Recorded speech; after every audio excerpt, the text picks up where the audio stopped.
네, 그럼 스터디 바로 시작해 보겠습니다. 오늘 주제는 Divide and Conquer, 분할 정복입니다.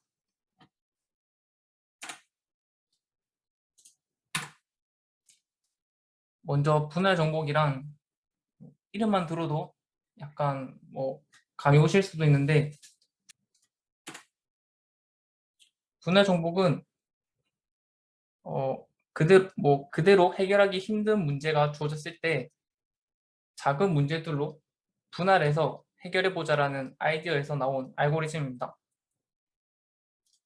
분할 정복으로 문제를 해결할 때 보통 패턴들이 다 비슷한데, 한번 보자면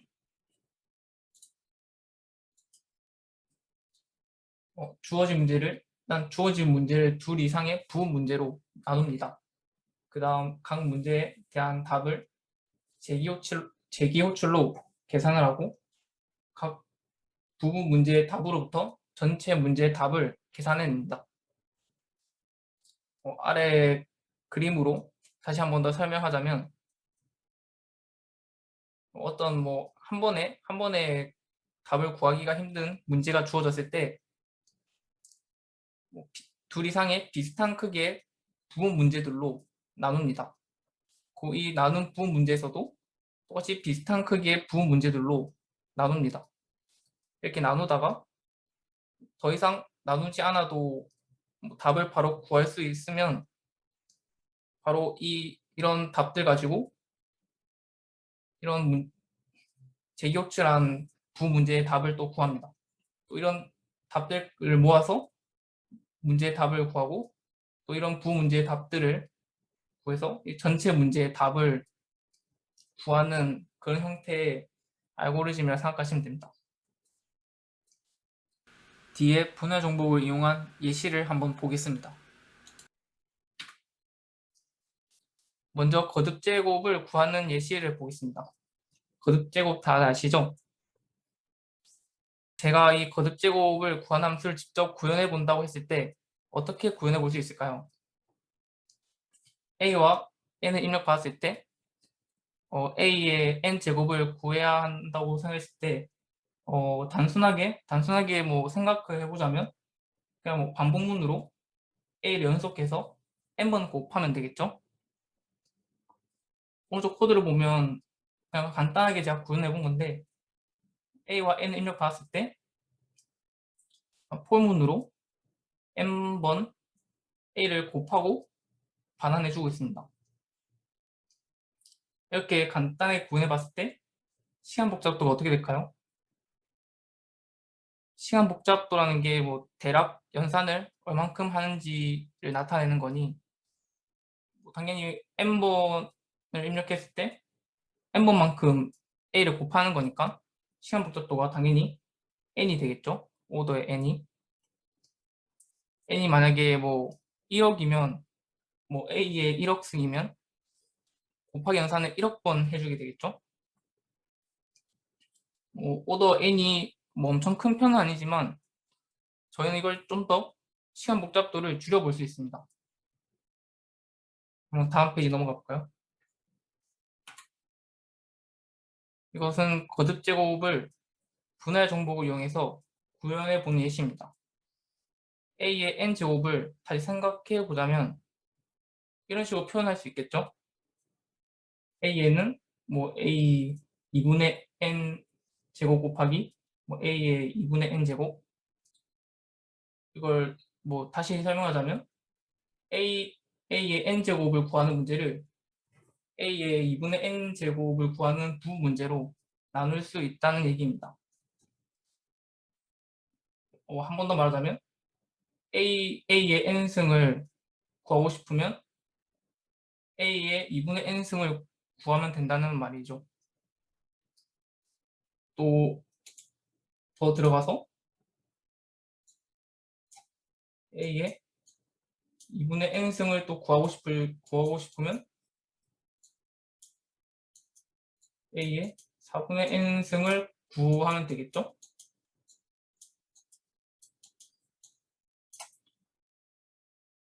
또 a의 4분의 n승은 이렇게 이런 식으로 계속 쪼개져서 들어가시겠죠. 이게 계속 반으로 쪼개고 했을 때 끝내 A의 뭐 1승이나 A의 0승이 되면 뭐 A의 1승은 당연히 A일 거고 A의 0승은 당연히 1이 되겠죠. 그럼 이것들을 반환해서 뭐 중간에 값을 또 구하고 또 이걸 반환받아서 값을 구하고 또 반환받아서 값을 구하고 이런 식으로 하다 보면 끝내 실용적으로 A의 n승을 구할 수 있게 돼요. 그걸 이제 오른쪽 코드로 한번 옮겨봤어요. 보시면 이제 A와 n을 인수로 받아서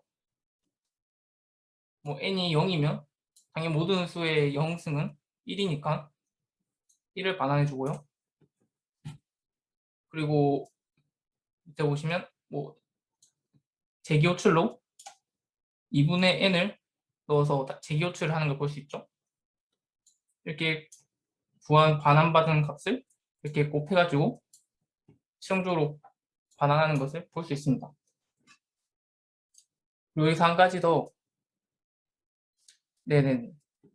그리고 한 가지 더 보자면 n이 홀수일 때, 홀수인 경우는 딱 반으로 쪼개지지가 않죠. 이런 경우에서는 여기서는 이렇게 처리했는데 그냥 n이 홀수인 경우에서는 그냥 이런 식으로 a 곱하기 a의 n-1 n-1 하면 이 짝수가 되니까 이런 식으로 처리해주고 있는 것을 볼 수 있습니다. 여기서도 한 가지 의문점이 들 수 있는데 n이 홀수일 때 뭐 굳이 딱 반으로 안 쪼개줘도 대략적으로 이제 어느 정도 반으로 쪼개면 그게 더 괜찮지 않냐라고 생각하실 수 있는데 다음 장에서 비교를 해보자면 홀수를 절반으로 나누었을 때의 포 함수 호출과 홀수에서 1을 빼서 짝수로 만들었을 때의 함수 호출을 보여주고 있습니다. A의 7승을 구하고 싶다 했을 때 이 예시를 보면 7은 홀수니까 일단 적당히 반으로 쪼개보겠습니다. 그러면 이제 4와 3을 이렇게 호출하게 됩니다. 4는 짝수니까 반으로 딱 떨어져가지고 2를 호출하겠죠. 그냥 2도 짝수니까 1을 호출하게 되겠죠.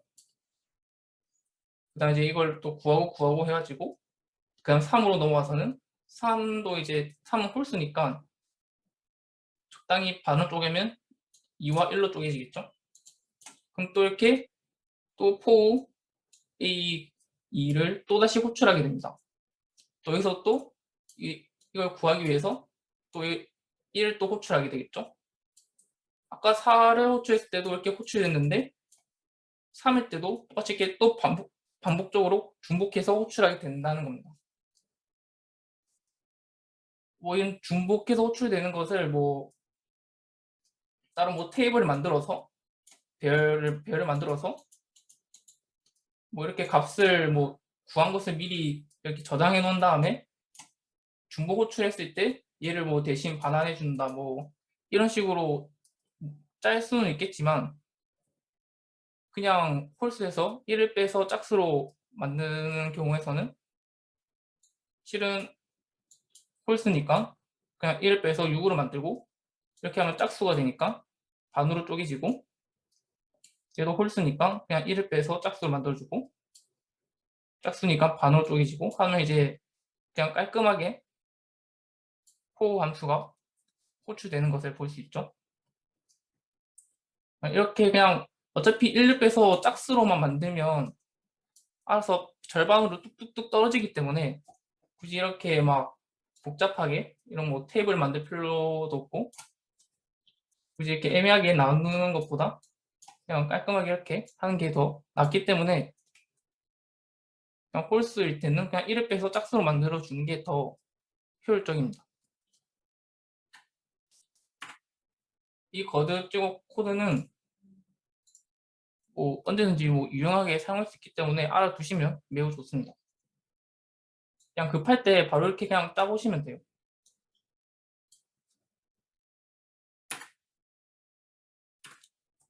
그다음 다른 예시로는 정렬 문제에서 가장 널리 쓰이는 알고리즘 중에 하나인 퀵 정렬 알고리즘입니다.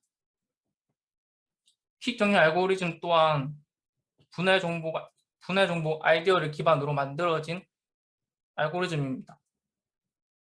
간단하게 설명해 보자면 어떤 임의의 기준수 피벗을 지정한 후에 그 기준보다 작거나 같은 숫자는 왼쪽으로 옮기고 더 큰 숫자는 오른쪽으로 이렇게 분할을 하는 형식으로 정렬을 합니다.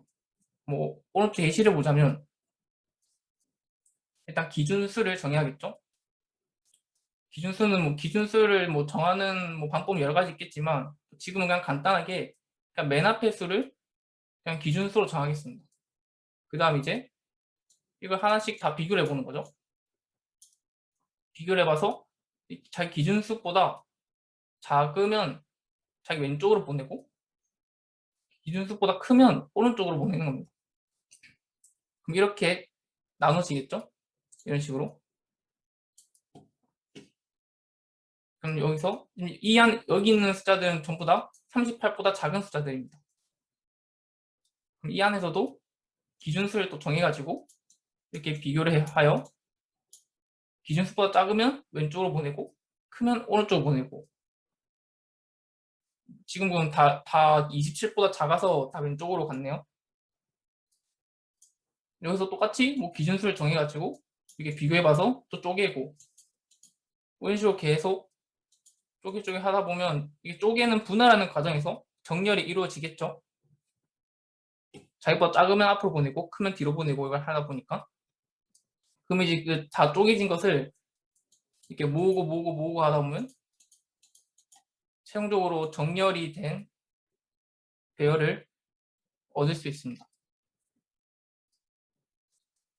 이렇게 보통 정렬 알고리즘을 처음에 시연을 공부하거나 하실 때 정렬 알고리즘을 구현해 보거나 하실 텐데 보통 가장 많이 구현해 보는 게 이제 버블 정렬, 선택 정렬, 삽입 정렬 등이 있죠. 이런 것들 대체로 보면 이런 거 대체로 시간 복잡도를 계산해 보면 동작 방식이 대체로 이제 배열이 주어졌을 때 지금 다 한 번씩 다 비교를 해보면서 n번 비교를 하겠죠. 이 길이가 n이라고 했을 때 이 n번 비교하는 거를 보통 이제 n번 반복해서 보통 최종 정렬된 결과값을 얻어내요. 보통 버블 정렬이나 선택 정렬이나 그렇다 보니까 시간 복잡도가 n번 비교하는 것을 n번 하니까 n의 제곱이 됩니다. 버블 정렬도 n의 제곱이고 선택 정렬도 n의 제곱이고 근데 퀵 정렬의 시간 복잡도는 어떻게 될까요?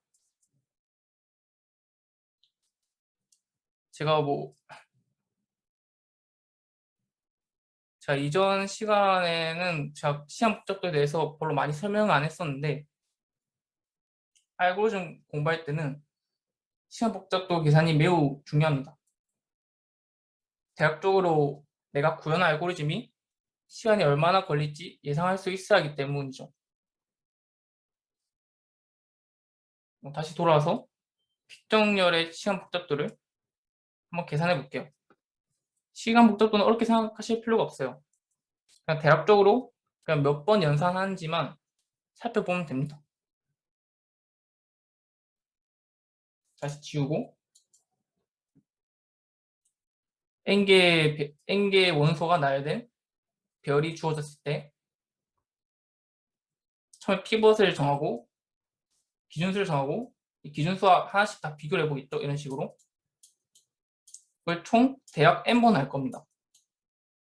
정확하게는 n-1이겠죠. n-1인데 말 그대로 대략적으로 구하는 거니까 이게 n번 비교 연산을 할 겁니다. 하고 나서도 이렇게 분할 한번 n번 비교 연산 한번 하면 이렇게 분할이 되겠죠. 이렇게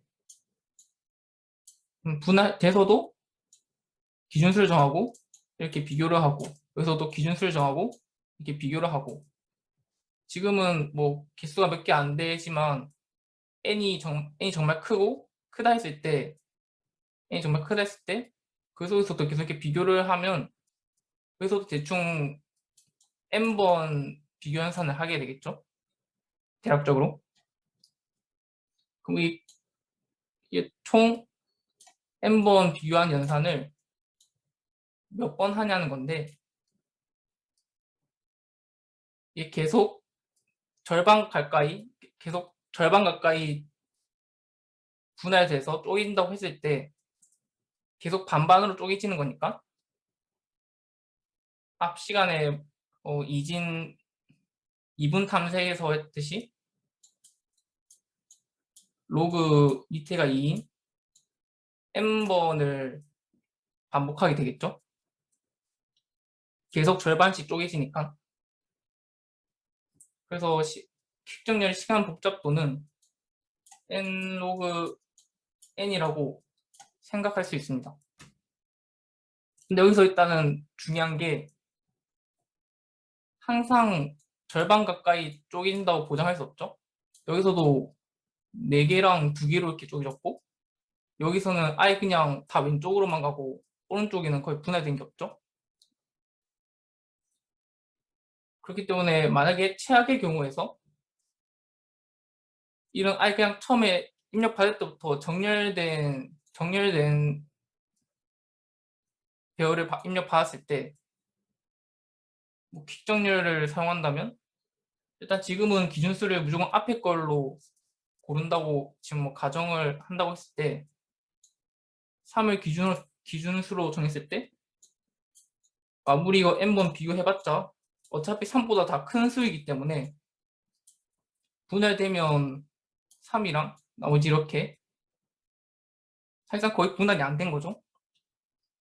그리고 또 9를 기준수로 정해서 또 비교하고 사실상 뭐 버블 정렬이나 선택 정렬이랑 다를 게 없이 총 그냥 n번을 반복하게 될 겁니다. 그러면 최악의 상황일 때는 시간 복잡도가 n의 제곱이 되겠죠.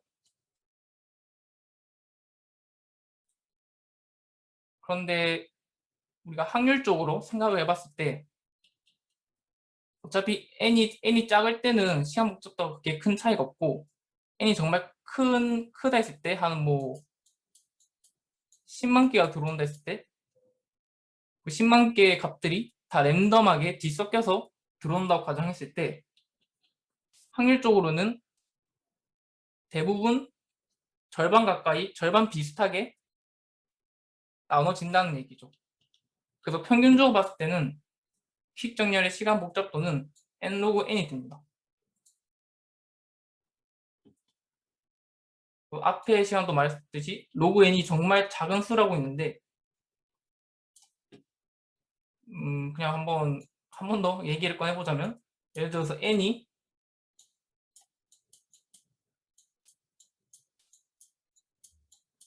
1, 10, 100, 1000만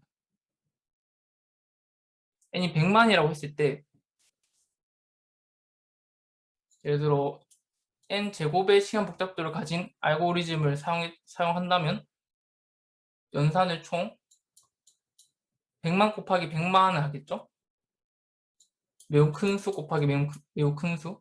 100만 곱하기 100만이면 거의 뭐 세기도 힘들 정도로 엄청 큰 수가 되겠죠? 근데 n 로그 n은 이게 로그 밑에 2인수가 되겠죠? 100만에 로그 n에 100만을 넣으면 쉽게 계산을 한다면 우리가 2의 10승이 1024고 대략적으로 1000이라고 하겠습니다. 그러면 100만은 1000 곱하기 1000으로 쪼갤 수 있겠죠? 그러면 대략 2의 10승 곱하기 2의 10승이 됩니다. 그러면 2의 대충 2의 20승이 되겠죠. 그렇게 했을 때 n이 100만일 때 로그 n은 대략 20이 됩니다. n 제곱의 시간 복잡도를 가진 알고리즘은 수행 시간이 100만 곱하기 100만인데 n 로그 n은 100만 곱하기 20이 되는 거죠. 그 정도로 로그 n을 가진 시간 복잡도는 정말 빠르다고 볼 수 있습니다.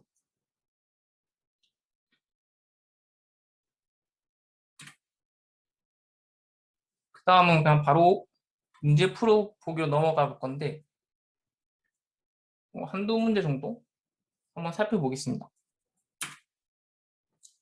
첫 번째로는 이제 백준에 올라가 있는 문제인데 색종이 만들기 문제입니다. 문제를 간단하게 설명해 보자면 n 곱하기 n 크기의 종이가 주어질 때 일정한 규칙에 따라 잘라서 다양한 크기를 가진 정사각형 모양의 하얀색 또는 파란색 색종이를 만들려고 합니다. 여기서 입력을 이렇게 받으면 n 크기에 0은 하얀색이고 1은 파란색을 의미합니다. 이런 입력을 받으면 이제 규칙적으로 이게 자르게 되는데 종이를 자르는 규칙은 다음과 같습니다. 전체 종이가 모두 같은 색으로 칠해져 있지 않으면 똑같은 크기의 4개의 2분의 n 크기의 색종이로 나눕니다. 쉽게 말해서 그냥 이렇게 그냥 4등분을 시킨다는 얘기입니다. 주어진 종이에 대해서도 마찬가지로 나누어진 종이에 대해서도 마찬가지로 모두 같은 색으로 칠해져 있지 않으면 같은 방법으로 또 나눕니다. 이렇게 계속 나눴을 때 최종적으로 만들어진 하얀색 색종이와 파란색 색종이의 개수를 구하는 문제입니다. 오른쪽 그림의 예시를 봤을 때 전체적으로 봤을 때 전부 다 같은 색으로 칠해져 있지 않죠? 그러면 이렇게 4등분으로 나누게 됩니다. 나누고 이 나눈 부분에 대해서도 봤는데 전부 다 같은 색으로 칠해져 있지 않습니다. 그럼 또 이렇게 또 나누게 됩니다. 나누고 나서는 이제 다 1로 칠해져 있죠. 이 부분에 대해서는. 그럼 이거는 이제 하나의 파란색 색종이가 되는 겁니다. 그런 식으로 쪼개고 쪼갰을 때 이게 최종적으로 나누어진 색종인데 뭐 개수를 세어보자면 파란색 색종이는 한 개, 두 개, 세 개, 네 개, 다섯, 여섯, 일곱. 아, 잘못했네.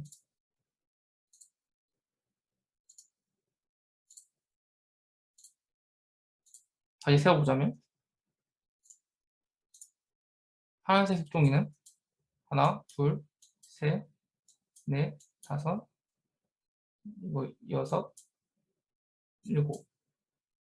하얀색 색종이는 7개가 되겠네요. 하얀색 색종이는 하나, 둘, 셋, 넷, 다섯, 여섯, 일곱, 여덟, 아홉. 하얀색 색종이는 9개가 총 나오겠네요.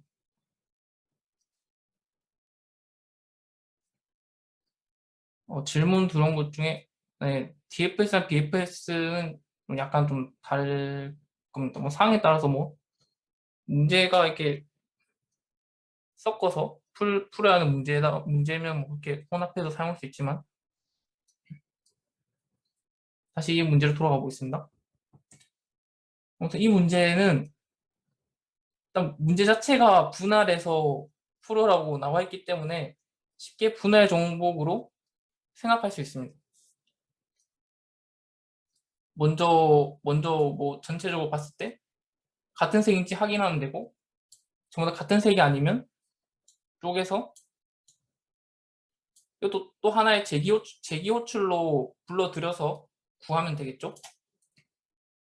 예를 들어 문제 답을 구하는 뭐 대충 뭐 솔브 함수를 만든다 했을 때 yx와 n을 인수로 받아서, 그래서 yx는 색종이의 그 첫 번째 칸이라고 생각하시면 되고, 여기서 n은 색종이 사이즈를 생각하시면 됩니다. 그러면 이제 이 인자의 의미가 yx 좌표에서부터 n 크기의 만큼 탐색을 하면 되겠죠? 탐색? 뭐 체크를 하면 되겠죠? 이 함수 안에서는 첫 번째로 이 모든 칸이 다 같은 색으로 칠해져 있는지 확인하면 될 겁니다. 맨 처음에는 뭐 다 같은 색인지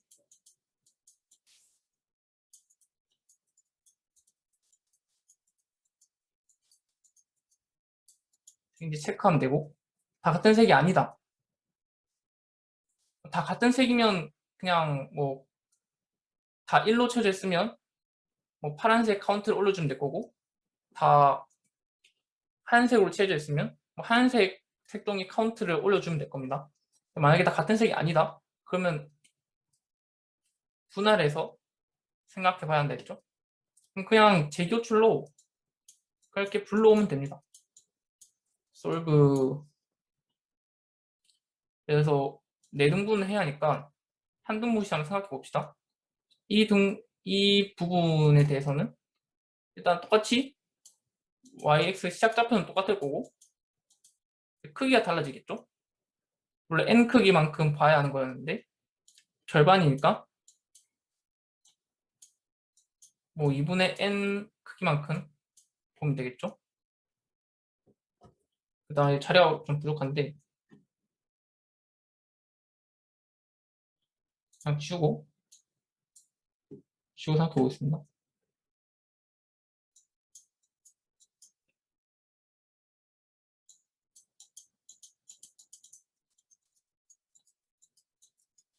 내분을 한다 했을 때 재기호출을 어떻게 하느냐 하면 이제 이 부분은 시작 좌표는 그대로일 거고 색종의 크기가 반으로 쪼개지겠죠. 그 다음 이 부분은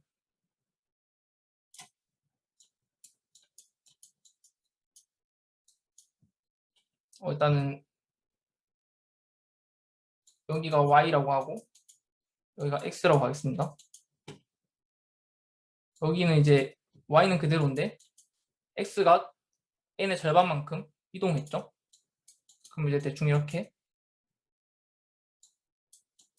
이런 식으로 수정하고 똑같이 크기는 아마 다 같습니다. 그 다음 세 번째도 이 부분에 대해서니까 이 부분에 대해서는 x는 그대로인데 y가 절반 이동했죠.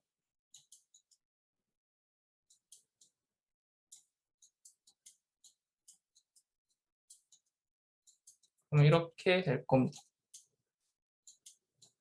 그리고 마지막으로 네 번째면은 x, y가 다 이동했고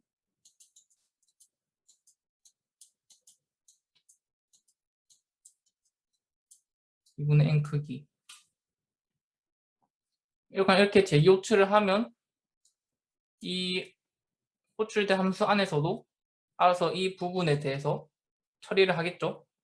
다 같은 색이면 카운트 올려줄 거고 다 같은 색이 아니면 또 여기 안에서도 이 함수 안에서도 또 이렇게 나눠져서 탐색을 하게 되겠죠. 방금 제가 말한 걸 이제 코드로 옮겨본 겁니다. 이러한 종이 상태가 주어지면 이거는 카운트고 카운트 뭐 0은 하얀색, 뭐 1은 파란색. 그다음 이제 아까 설명한 솔브 함수인데 처음에는 모두가 같은 색인지 체크를 한다 했죠. 체크하는 방식은 이거 뭐 사람마다 다르긴 하겠지만 저는 이제 그냥 첫 번째 칸을 기준으로 잡아서 다른 모든 칸이 얘랑 같은 색인지 확인하도록 했어요. 그럼 이제 반복문을 통해서 내가 첫 번째 값을 기준으로 정해서 기준이랑 나머지 모든 칸들이 다르면 이제 다 같은 색이 아니라는 거죠. 그냥 다 같은 색이 아니다. 그래서 그냥 기준 컬러를 그냥 -1로 바꿔버리고 여기 보면 중간 조건문에 이런 식으로 넣어놨는데 컬러가 -1이 되면 이 조건문이 다 false가 되겠죠. 그러면 자동으로 -1로 수정되면 알아서 이 반복문이 이중 반복문 둘 다 나가게 될 겁니다.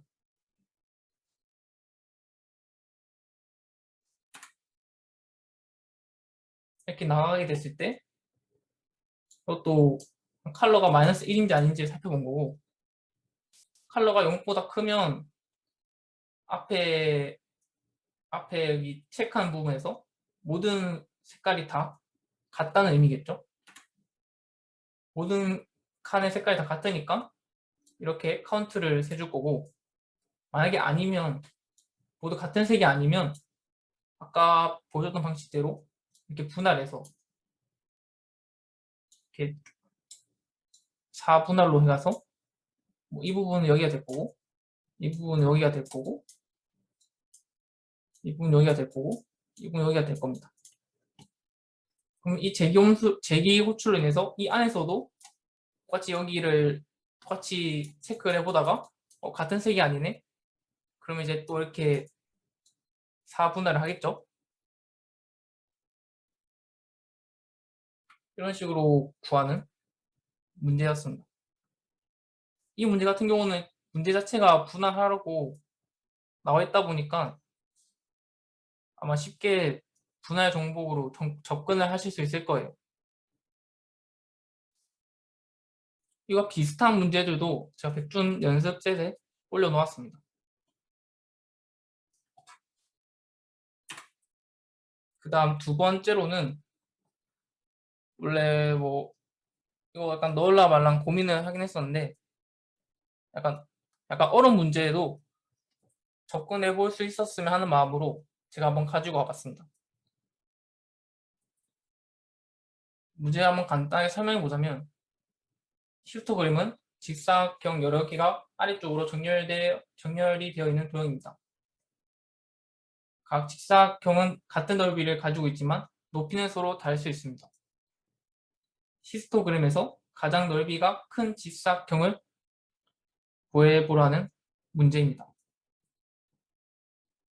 아래와 같이 히스토그램이 주어졌을 때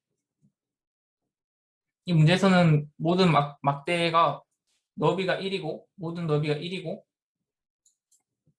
높이들이 다 각자 다르게 주어지겠죠. 그냥 대충 보면 뭐 이런 식으로 높이가 2, 1, 4, 5 이건 제가 그냥 그림 보고 대충 적는 겁니다.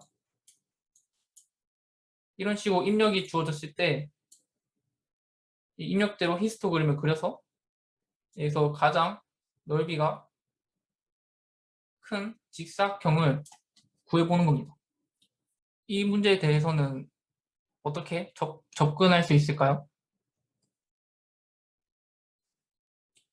일단 저희가 분할 정복을 얘기하고 이 문제에 들어왔다 보니까 일단 분할 정복으로 접근을 해야 한다는 것은 일단 예상할 수 있겠죠. 근데 아마 처음 이 문제 봤을 때는 아마 쉽게 떠오르기가 힘들 겁니다.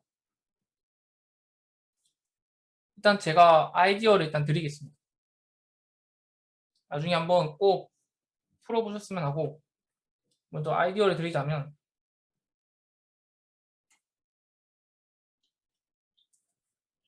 히스토그램에서 딱 대충 절반으로 딱 자르는 겁니다. 절반으로 딱 나눠서 우리가 구하고자 하는 가장 큰 직사각형은 다음 중 세 가지 중에 하나에 해당이 되겠죠? 보면 가장 큰 직사각형은 왼쪽 부분에 있다. 왼쪽 부분에 있거나 아니면 오른쪽 부분에 있거나 아니면 이 가운데 선에 걸쳐 있게 되겠죠? 뭐 한 번 더 말하자면 이러한 히스토 그림이 주어졌을 때 가장 큰 직사각형은 이 왼쪽 부분에 존재하거나 아니면 이 오른쪽 부분에 존재하거나 아니면 이 가운데 선에 걸쳐서 존재하게 되겠죠. 그럼 우리는 이걸 분할 정복으로 지금 세 개의 경우로 분할해서 생각하고 있죠. 그럼 우리는 그냥 이런 히스토그램을 입력받았을 때 왼쪽 부분에서 가장 큰 직사각형과 오른쪽 부분에서 구할 수 있는 가장 큰 직사각형과 그다음 가운데 선을 걸쳐서 만들 수 있는 가장 큰 직사각형 중에 가장 큰 직사각형을 반환하면 되는 거예요.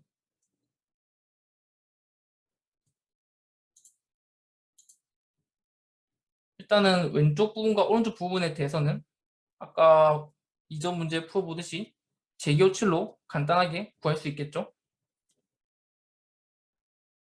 여기서부터 뭐 인자가 뭐 1부터 2, 3, 점점점점 뭐 지금 막대각형 7개가 있는데 여기 위치를 뭐 L이라고 하고 여기 위치를 뭐 R로 했을 때 레프트 라이트 우리는 일단 함수를 뭐 이런 식으로 정의할 수 있을 겁니다. L과 R을 받으면 이 L과 R 범위 안에서 만들 수 있는 가장 큰 직사각형의 크기를 반환해주는 함수입니다. 그랬을 때 이 함수 안에서는 아까도 말했듯이 일단은 왼쪽에서 가장 큰 직사각형은 재교출로 대충 이렇게 L과 일단 이거 중앙 위치를 알아야 하는데 중앙 위치는 L 더하기 R 나누기 2가 되겠죠. 대충 이렇게 중앙 위치 값은 얘를 미드라고 했을 때 왼쪽 부분에서 구할 수 있는 가장 큰 직사각형은 솔브 n, 미드가 될 겁니다. 그다음 오른쪽 부분은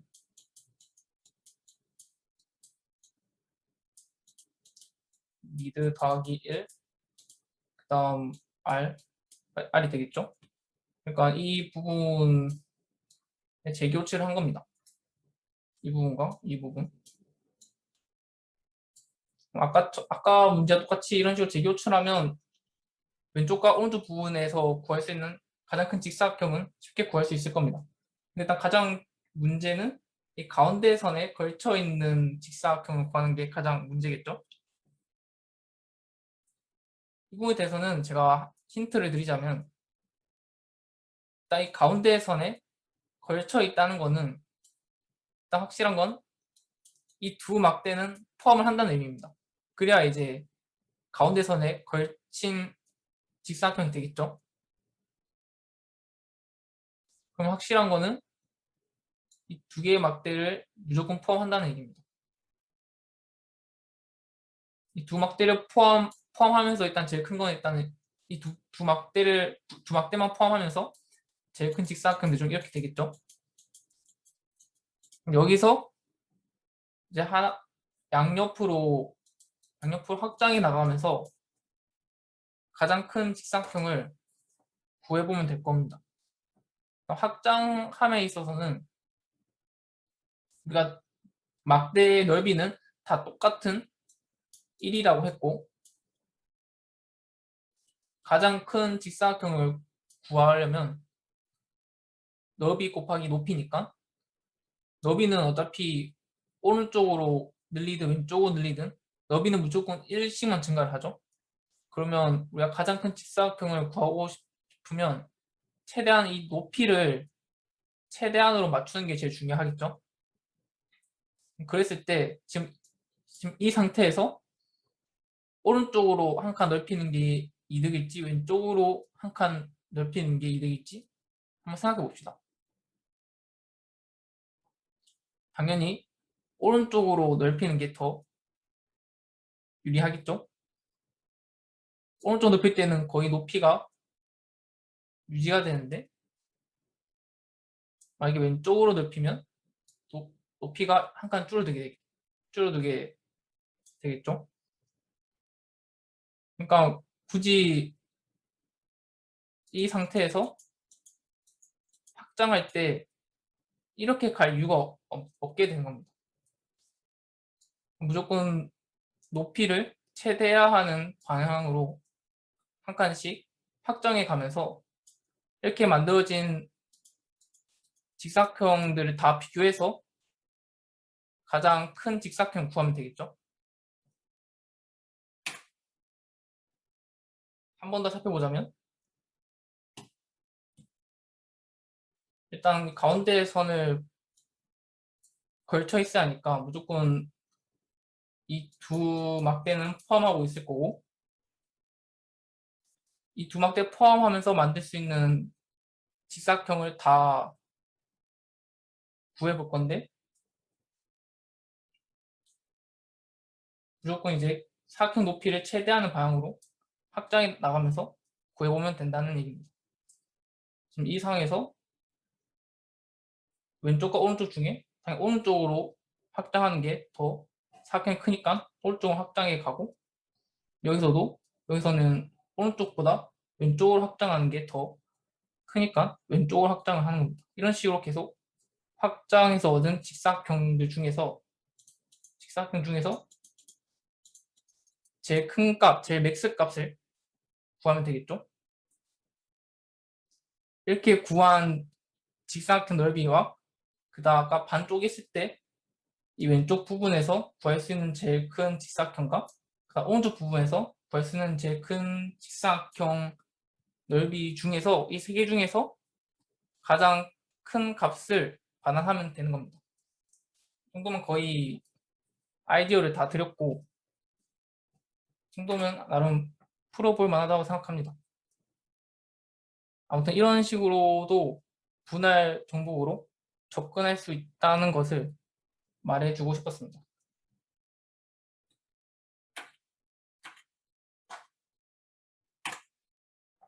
나머지 문제들도 다 비슷하게 풀 수 있고요.